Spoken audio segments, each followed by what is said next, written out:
আমরা হচ্ছে পাহাড়ে 4 জন আসলাম, তো 4 জনের ভিতরে আমার বিশেষ করে এই জায়গায় আইসা অনুভূতিটা অন্যরকম কাজ করে, যেটা আমি আপনাদেরকে ভাষায় বলে বোঝাতে পারবো না।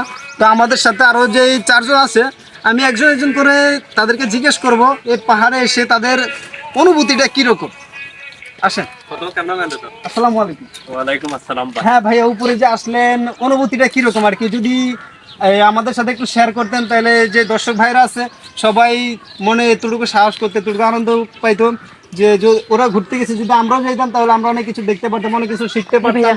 তো সবার উদ্দেশ্যে একটু বলেন ভাই, প্রথমত আমরা আসছি, অনেক ভালো লাগতেছে, জায়গাটা অনেক সুন্দর এবং কি চাকমা, মারমা, ত্রিপুরা, হিন্দু, এরা অনেক ধর্মের লোক আছে, একসাথে বসবাস করতেছে, খুব সুন্দরভাবে বসবাস করতেছে এবং কি জায়গাগুলো অনেক সুন্দর গুছায় রাখতেছে, খুব ভালো লাগতেছে।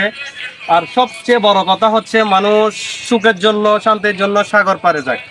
তো আমার যতটুক ধারণা, সাগর থেকে পাহাড়গুলা মানুষের অনেক বেটার, ভালো মনোবল আরো খুব ভালো করবে এবং কি আমি আশা করি সবাই আসবেন।